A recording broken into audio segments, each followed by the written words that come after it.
When Sarah told me that marriage was holding her back, I stood frozen in disbelief. It wasn't an argument or a fight. She said it calmly, like she'd been rehearsing it for months. We had been married for 5 years, building a small but steady life together. I thought we were happy. But that day, she packed her bags, saying she needed freedom and time to find herself. I didn't try to stop her. Maybe I should have, but something inside me told me that if she truly wanted to leave, forcing her to stay would only make things worse. The first few months after she left were brutal. The silence in our apartment was deafening. I kept checking my phone, hoping she would text, but all I ever saw were social media posts of her traveling, smiling, and living what she called her real life. It hurt, but I started to realize something. Her freedom didn't have to mean my misery. I began rebuilding myself, piece by piece, without her. I poured myself into work. I took on projects that I used to avoid and even earned a promotion. My friends encouraged me to get out more, so I joined a hiking group. That's where I met Lena, quiet, thoughtful, and grounded. She didn't fill the silence with empty words. She listened, and that was something I hadn't realized I missed so much. We didn't rush into anything, but slowly, her presence made the pain fade. Months turned into a year. By then, I had stopped checking Sarah's posts. I had a new circle of friends, a new rhythm to my life. I wasn't the same man who had watched his wife walk out the door. I was stronger, calmer, and more focused on what truly mattered: peace. One Sunday afternoon, while I was helping Lena set up a small garden in my backyard, I received a message from a familiar number. It was Sarah.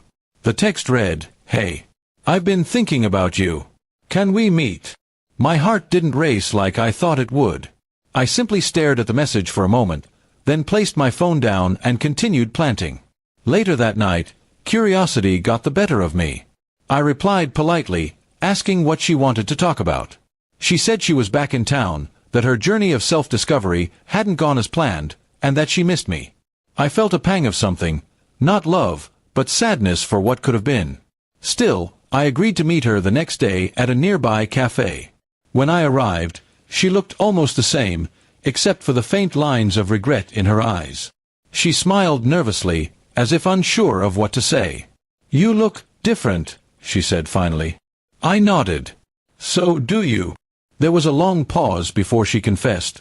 "I made a mistake leaving you. I thought freedom meant being alone, but it just made me realize what I lost." Her words might have once melted me, but now they only echoed hollowly. I told her I was glad she found clarity, but that my life had changed too. "There's someone in my life now," I said gently. Her face fell, the smile fading into disbelief. "You moved on," she whispered, like the idea was impossible. I nodded. "It took time, but yes. I learned to be happy again." She blinked back tears, trying to hide her trembling hands.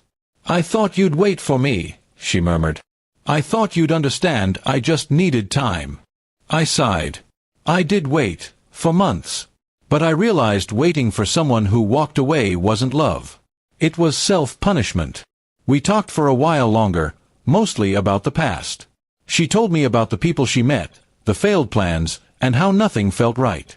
I listened, but I didn't feel anger or sympathy, just closure. When we stood up to leave, she asked, "Would you ever consider trying again?" I looked at her, remembering the man I was when she left, broken, uncertain, desperate for her approval. That man no longer existed. "No," I said quietly. "You left because you thought I held you back. Maybe I did then, but I've grown since. And now, I think going back would only hold me back." She nodded slowly, tears filling her eyes. "I understand," she whispered. As she walked away, I watched her go, realizing that this was the real goodbye, the one we never had a year ago. It wasn't bitter or dramatic, it was peaceful, like two pages turning in different directions. That evening, I returned home to find Lena still in the garden, hands covered in soil, humming softly. She smiled when she saw me. "Everything okay?" she asked. I smiled back, feeling a deep sense of calm. "Yeah," I said. "Everything's exactly how it should be." Sarah's chapter in my life had closed for good. And though it had taken a year of pain, reflection, and growth, I finally understood something. Sometimes love isn't about holding on, It's about letting go so you can find who you're truly meant to be. From that day on, I stopped looking back. The past had already taught me everything I needed to know, and my future, the one I'd built on my own terms, finally felt like home.